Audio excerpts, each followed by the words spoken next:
The air was thick with smoke and screams. I could barely see, but I could hear him, Colonel Peterson, trapped somewhere under the rubble, gasping for air. My hands were shaking as I dug through the debris. Bullets tore the ground near me. Every instinct screamed to run, but I couldn't. I wasn't supposed to be there. I was just the medic. Yet somehow I knew if I stopped, he would die. "Hold on, sir," I shouted. A faint voice answered, "Parker." "Leave me." I bit my lip hard enough to taste blood. "No, sir, not today." I pulled until my arms burned. Concrete shifted. I didn't even feel the weight anymore, just the pounding in my chest, and the desperate thought that if I failed, it would prove them all right. Every single one of them who said I didn't belong here. Then, silence. Smoke. My breath caught between disbelief and terror. And that's when I realized this was the moment my story really began. My name is Violet Parker. I'm 28 years old, a field medic in the United States Army, the only Black woman in my unit. People like me. We learn to live with whispers, the smirks that fade when we walk in, the kind of silence that tells you exactly what they think. They called me the nurse with a gun. It sounded like a joke, but it wasn't funny. To them, I was someone who patched up real soldiers, not one of them. Someone meant to stand behind, not to run into fire. Once, a sergeant laughed and said, "You sure you can handle that rifle, Parker? Don't break a nail." Another time, during drills, I heard someone whisper, "She only got here because of quotas." I smiled, pretended not to hear, but every word carved something deep inside me. Even the colonel, the man I'd later risk my life for, once told me, "You're sharp, Parker, but this isn't a place for hesitation." I wanted to say, "It's not hesitation, it's restraint," but I just nodded. In the Army, silence is survival. I told myself it didn't matter, that I was here to do my job, to stop bleeding, not to start fights. But sometimes when I looked at my reflection in the mess hall window, I saw the question hiding in my own eyes. How much longer can I keep pretending I don't hear them? I thought I'd have time to figure that out. Time to prove myself in small, quiet ways. But war doesn't give you time. It tears everything open. The walls you build, the doubts you hide, the things you never say. And on that morning, when the first explosion hit and the world turned to dust, there were no ranks, no colors, no roles left to hide behind. There was only instinct. Someone shouted my name. Another voice screamed for help. I remember grabbing my kit, running before I even realized I'd moved. They say you don't truly know who you are until you face death. I found out who I was in the middle of fire, carrying the man who once doubted me through the ashes of a battlefield. That day, I stopped being just the medic. I became something else, someone they couldn't ignore anymore. Morning in the medical tent was always the same. The smell of disinfectant, the hum of tired voices, the feeling that I was invisible. I was labeling morphine vials when I heard it again. The laughter. "She really thinks she's a doctor," Miller said behind me. Another voice joined in, low and mocking. "No, man, she thinks she's one of us." I kept my back turned, eyes on the clipboard. My hands trembled, but I didn't give them the satisfaction of seeing it. In this uniform, every reaction was a weakness. "You got something to say, Sergeant?" I asked without turning. He chuckled. "Relax, Parker. Just talking. You know, banter." "Yeah," I said softly. "I've heard that kind before." They left, still laughing, and I stood there for a long minute, staring at the shelves, rows of bandages, bottles, and silence. It was strange how noise could make you feel so small. In this army, being a woman was already a test. Being a black woman made it twice as hard. I had to be twice as calm, twice as capable, twice as invisible, just to be treated half as well. Sometimes I wondered if they'd ever see me for what I was. Not a symbol, not a quota, but a soldier. Later that morning, the intercom called me to the colonel's office. I straightened my uniform, hoping, foolishly, that maybe today would be different. Colonel Peterson barely looked up when I entered. His voice was even, polite, distant. "Parker, we're redistributing assignments. You'll handle medical inventory for the next few weeks. Supplies are critical. I need someone reliable." Reliable. That word again. Safe, quiet, obedient. Not brave, not front line. Just contained. I forced a smile. "Yes, sir." He nodded once, already moving on. "Good. Dismissed." I saluted and left, but the moment the door closed, I felt my throat tighten. Outside, the air was bright and dry. Soldiers passed by carrying rifles, shouting, laughing, part of a rhythm I was never really included in. Linda caught up to me near the tent. "Hey," she said gently. "You okay?" I shrugged. "Yeah, just another day being reliable." She sighed. "He'll come around. They all will." "No," I said quietly. "They won't. Not until I stop waiting for them to." That night, I stayed late in the infirmary, checking supplies I'd already counted twice. I told myself it didn't bother me, that what mattered was doing the job well. But every clang of metal, every rustle of paper, echoed the same thought. I was being hidden away. At dinner, Miller walked by my table. "Heard you got the backroom gig," he said, smirking. "Guess they finally found the perfect place for you." I looked up. "You mean where the real work gets done?" He raised an eyebrow, not expecting me to bite back. "Sure," he said. "Keep the shelves tidy, Parker. The rest of us will handle the fight." I smiled thinly. "Don't trip over your ego, Sergeant. It bleeds easily." He muttered something under his breath and walked off. Linda looked at me, half laughing, half worried. "Violet, one day you're gonna snap." I stared at my tray, the food untouched. "No, I'm not gonna snap. I'm gonna wait." Because that's what I did best. Wait. Wait for the moment when they'd have no choice but to see me. Wait for the day when I wouldn't just be the medic. I didn't know it then, but that day was closer than anyone expected.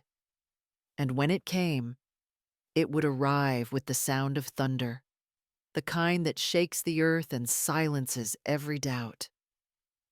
That morning, I was just a woman behind a desk. By nightfall, I'd become the soldier they never thought I could be. It happened before sunrise. 1 second, silence. The next, the world exploded. A mortar shell landed less than 20 meters from the medical tent. The blast threw me against the wall. The ground shook like it was alive. I couldn't hear anything, just a piercing ring and the taste of dust. Then, the screams started. I grabbed my medical kit and ran outside.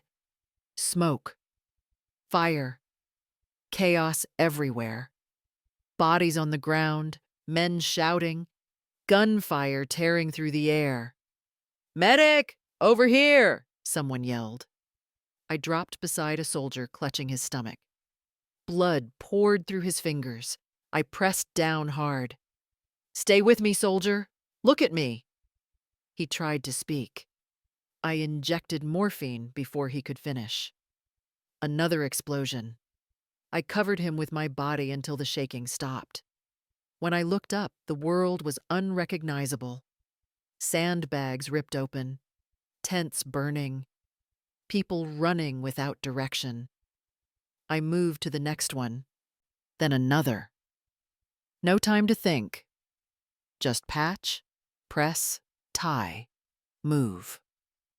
The radio on my shoulder crackled. Command post hit. Colonel Peterson down.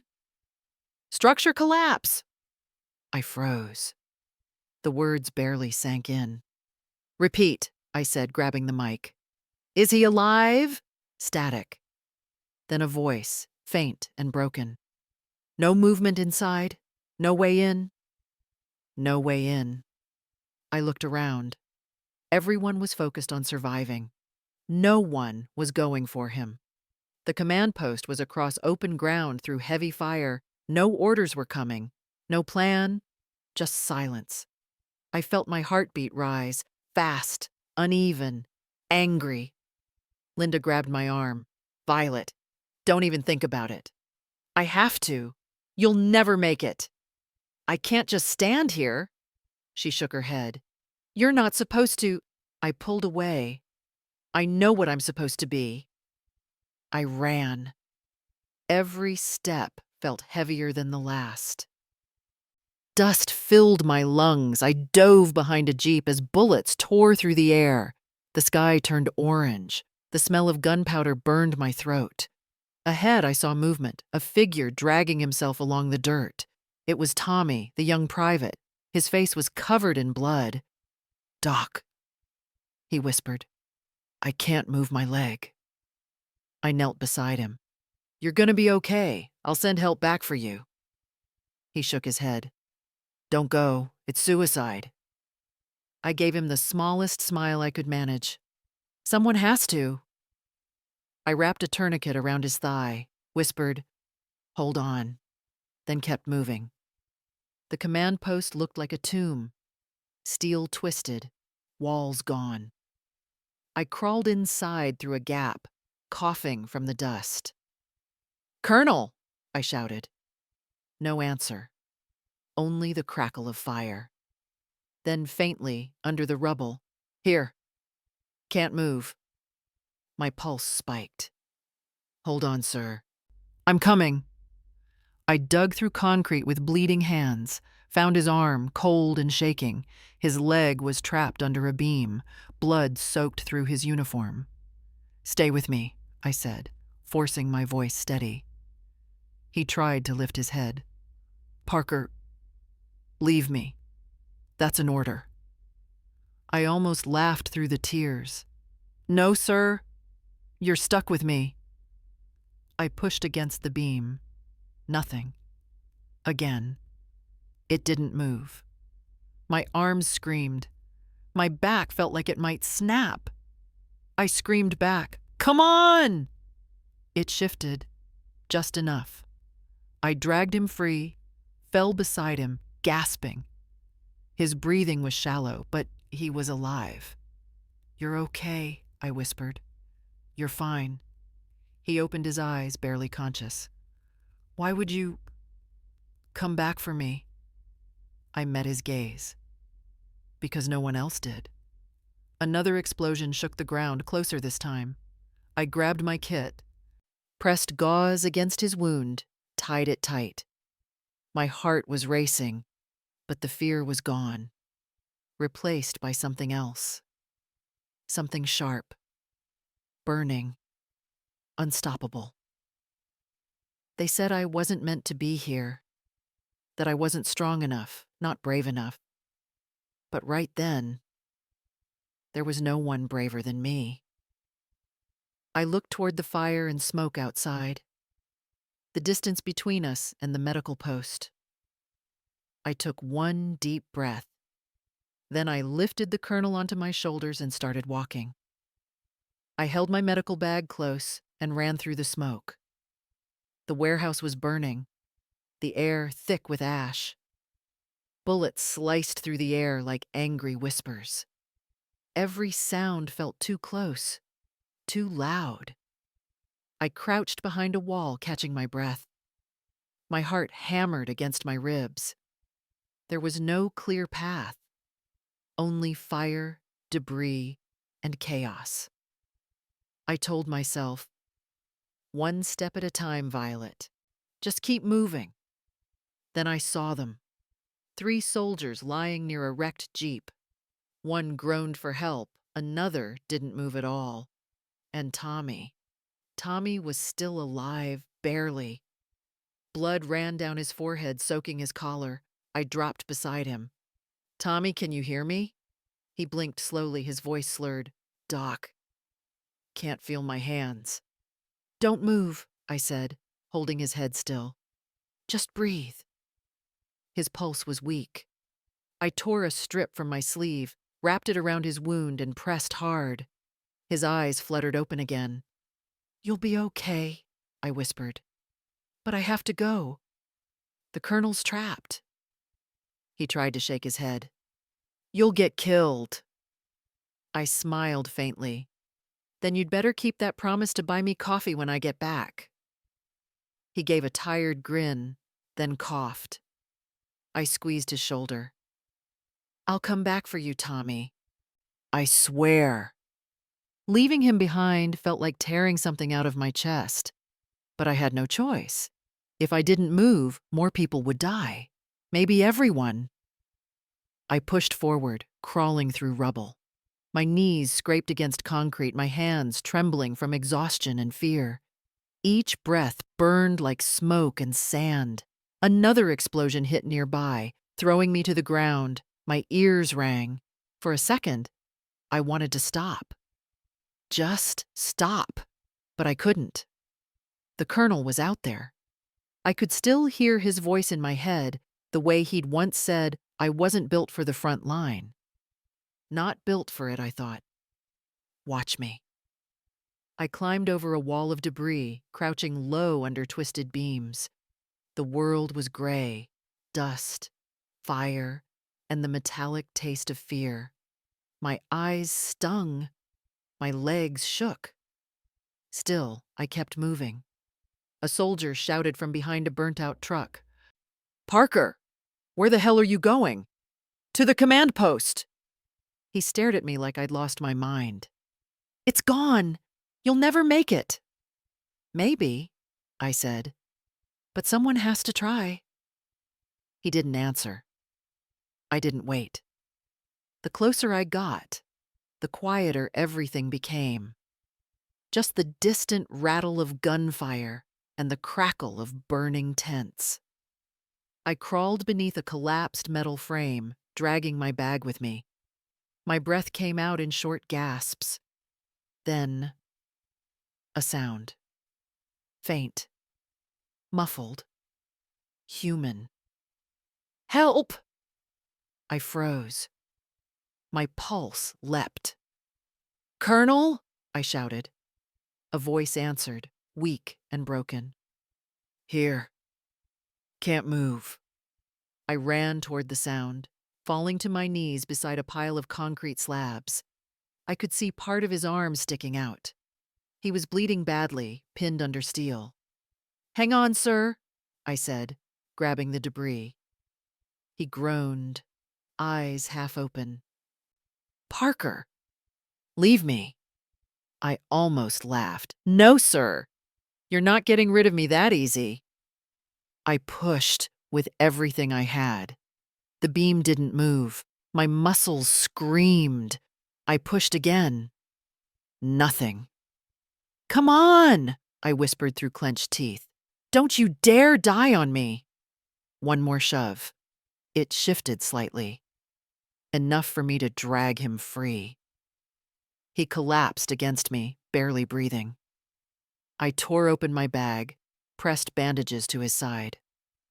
"You're okay," I whispered, though we both knew it wasn't true. He opened his eyes just long enough to ask, "Why would you come back for me?" I met his gaze. "Because no one else did." Another blast echoed in the distance.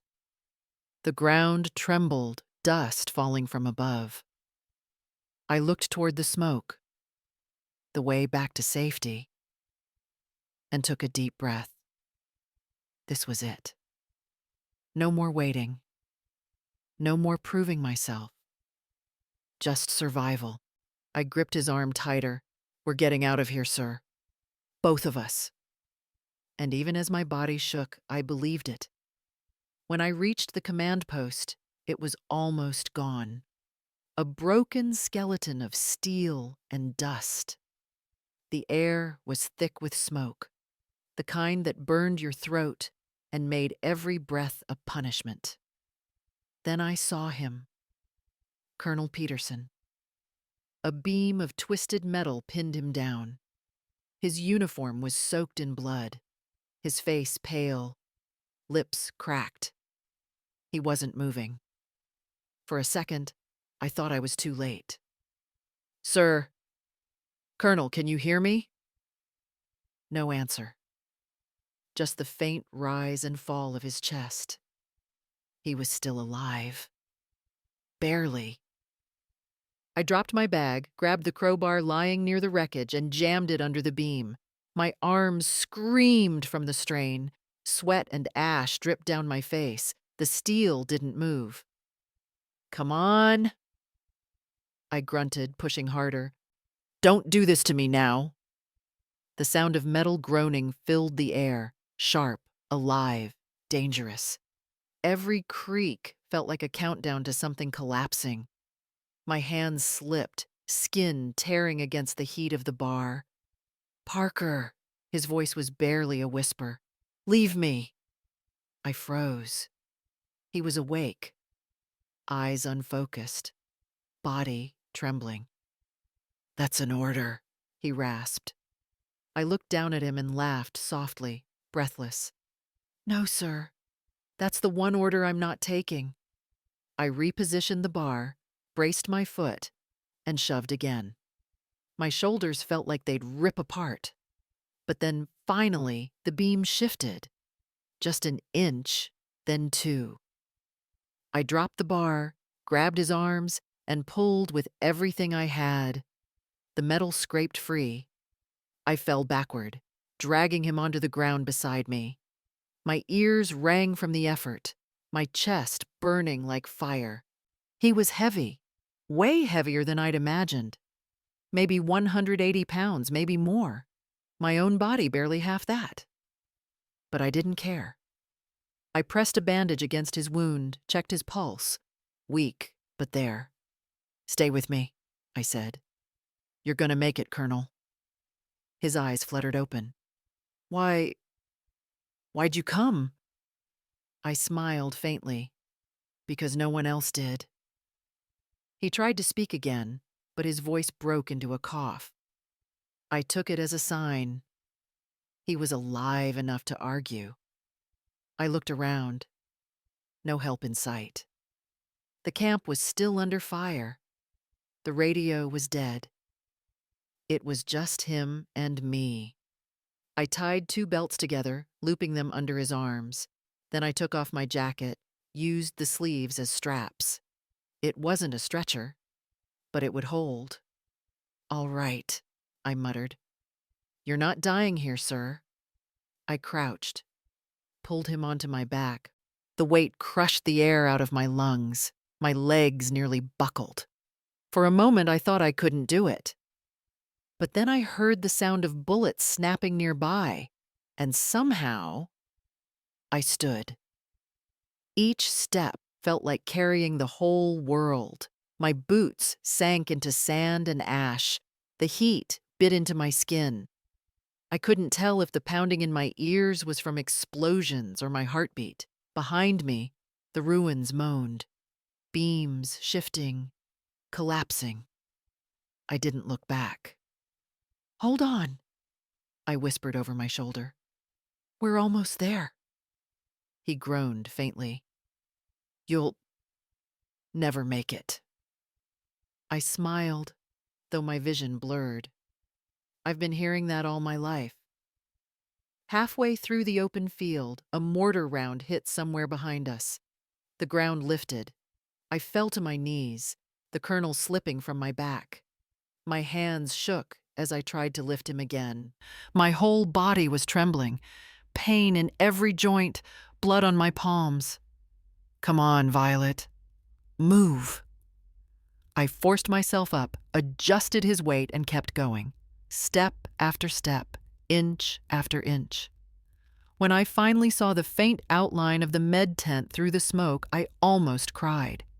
The distance looked impossible, but it was there. I shifted his weight higher on my back. His blood soaked through my shirt. My vision pulsed white, but I didn't stop. Because for the first time in my life, I wasn't following anyone's command. I was following my own. And no one, not fire, not fear, not the world falling apart around me, was going to stop me now. The blast came without warning. A mortar hit so close the world went white. The sound vanished, replaced by ringing that cut straight through my skull. I hit the ground hard. My vision spun. When it cleared, I saw the colonel lying motionless beside me. "Sir!" I shouted, crawling toward him. "Can you hear me?" He didn't answer. Blood covered his sleeve. I grabbed his vest and dragged him toward a sand pit nearby. Every pull felt like lifting stone. My arms burned. My throat tasted of metal. But I kept going. Another explosion thundered behind us. Dirt rained down, stinging my face. I threw myself over him, shielding his body until the shaking stopped. When it went quiet, I checked his pulse. Weak, but alive. He opened his eyes for a second, breath barely a whisper. "Parker, leave me. Go." I shook my head. "No, sir. That's an order." I laughed, even though tears burned my eyes. "Then it's one I can't follow." He tried to speak again, but I cut him off. "We live together or we don't live at all." I pulled him tighter and started crawling. The ground was uneven, littered with debris and blood. My hands slipped, raw and shaking. Every inch was a fight against pain. I couldn't think about how far it was. Couldn't think about dying. All I could do was move. My body wanted to quit, but my heart refused. "Keep going," I told myself. One more pull. One more breath. Through the haze, I saw movement. 3 silhouettes dragging themselves through the dirt. My heart leapt. It was them. The soldiers I'd left behind. "Tommy!" I screamed. He turned, eyes wide with disbelief. "Doc?" Relief hit me like air after drowning. "Help me!" 2 of them crawled over, limping but alive. Together we lifted the colonel, using belts and torn sleeves to steady him. Tommy tried to stand, wobbling. "I'll cover you," he said, clutching his rifle. "You can't even see straight," I told him. He smiled weakly. "Then I'll shoot loud, make 'em think twice." I nodded. "Do it." The 4 of us moved as one. Step, drag, breathe. The colonel's weight pressed against my shoulder, heavy and human. Gunfire cracked somewhere in the distance. The air trembled with each shot. One of the soldiers stumbled. I grabbed his arm. "Don't stop! We're almost there!"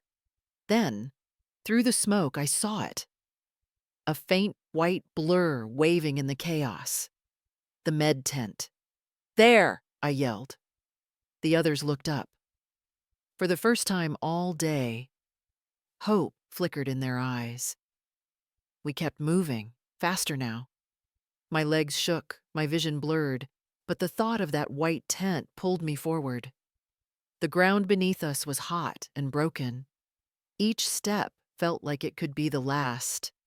But quitting was no longer an option. When my knees finally gave out, I fell beside the colonel. dragging him down with me. My breath came in gasps. My arms refused to move. Then I heard it, a voice cutting through the chaos. "Over here! I see them!" "Linda!" Medics ran toward us. Hands reached out, pulling the colonel away. Someone caught me before I fell forward. "He's alive!" one shouted. "Get him inside!" I tried to stand, but my legs wouldn't listen. I looked up just in time to see them carry the colonel into the tent. And that was it. My body gave out. I hit the ground, the sand cool against my cheek. For a moment, I thought I was dreaming, until I felt his blood still warm on my hands. We'd made it. Somehow. A laugh slipped from my throat, soft and trembling. It didn't sound like victory, more like disbelief, because I'd done what no one thought I could. I'd carried him through fire, through fear, through everything that was meant to break me, and I was still breathing. Barely, but breathing. We collapsed onto solid ground. For a second, I couldn't tell if the trembling under me was the earth or my own body. Sweat, blood, and sand clung to my skin until I couldn't tell them apart. Hands were everywhere, shouting, movement, chaos turning into order. "Violet! Over here! Lay him down!" Linda's voice cut through the noise. I did as she said, lowering the colonel onto the stretcher. My arms finally gave out, my knees hitting the dirt. I could barely breathe, but I was smiling. The kind of smile that comes only after surviving something that should have killed you. Linda knelt beside me. "You okay?" I nodded, though my voice came out as a whisper. "I think so." The medics swarmed around the colonel. Oxygen mask, IV, compress.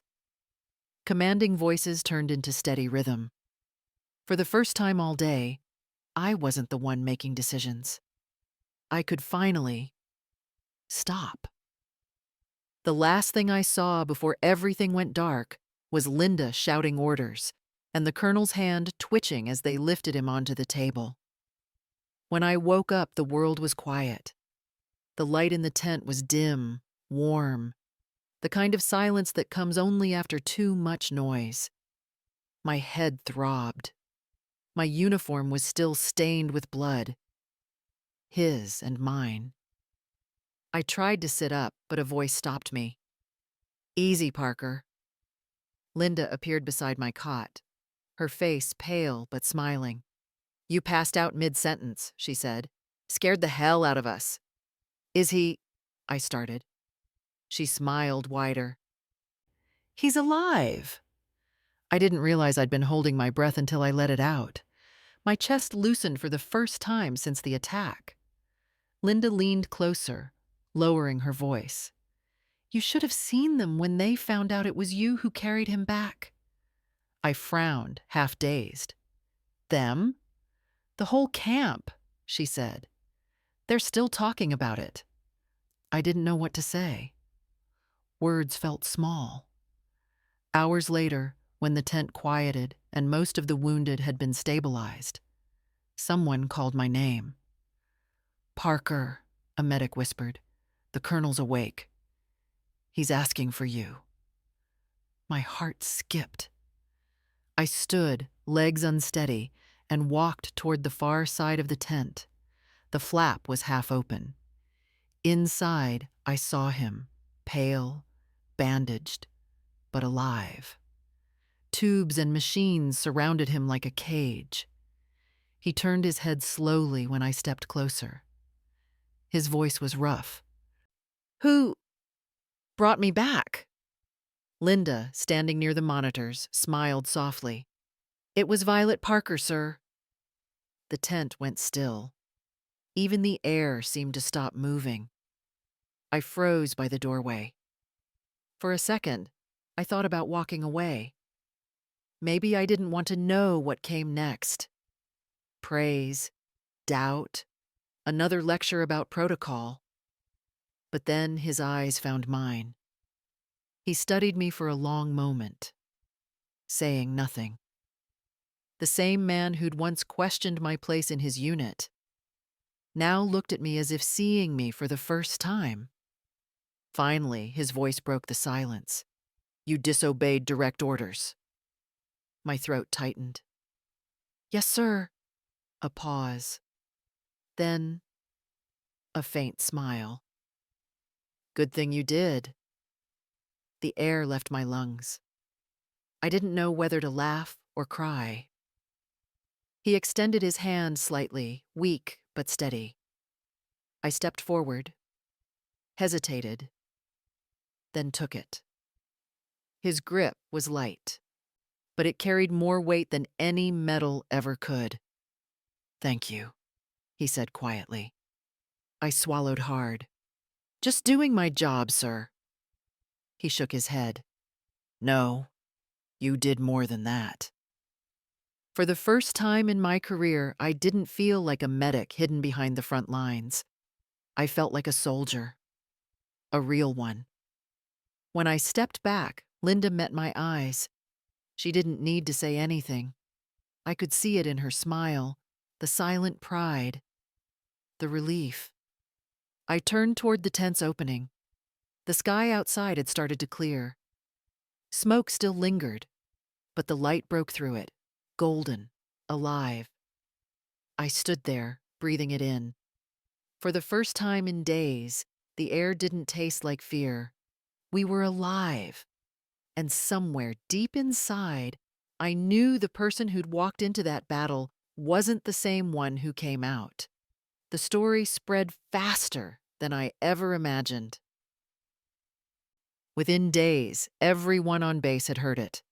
The tale of the black medic who carried her commander across the battlefield. Some called it bravery. Others called it luck. I didn't correct them. I just kept working, wrapping bandages, checking pulses, doing what I always did. Only this time, when I walked past, people looked up. They stood straighter. They nodded. They said my name, not "Hey, nurse," not "Hey, you," but Sergeant Parker. And that was enough. Colonel Peterson recovered slowly. When he was strong enough to stand, he asked to see me again. I went, not knowing what to expect. He looked different.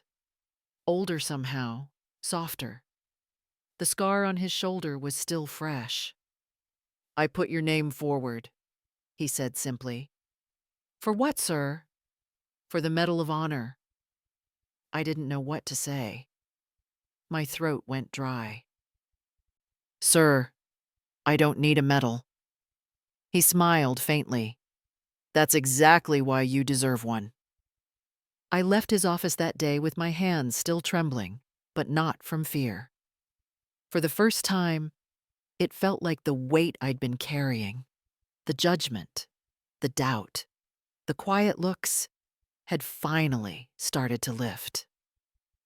The medal came later, during a small ceremony that I barely remember. Cameras flashed, people applauded. They pinned it to my uniform and called me a hero. But the truth is, that wasn't what I was proud of. What stayed with me wasn't the applause. It was the silence that followed. The same men who used to mock me now saluted when I passed. Some apologized. Most didn't have to. The look in their eyes said enough. They finally saw me. Not as the woman medic. Not as the black soldier. Just as one of them. Years passed. The war moved on. So did I. I traded my combat boots for teaching shoes, my helmet for a classroom. I became an instructor at the Military Medical Training Center, teaching young medics how to keep calm under fire, how to save a life when the world around them is falling apart. On the first day of every class, I tell them the same thing. Courage isn't the absence of fear. It's what you do while you're afraid. Sometimes they nod politely, not yet understanding. I see myself in them, eager, uncertain, trying too hard to prove something. And sometimes, late in the evenings, I walk down the hallway and stop by the memorial wall. It's covered with photographs, faces of men and women who never came back. My eyes always find the same picture: a young medic, covered in sand and blood, holding a broken rifle and smiling like she still couldn't believe she was alive. Me. Every time I see it, I remember the weight of that day.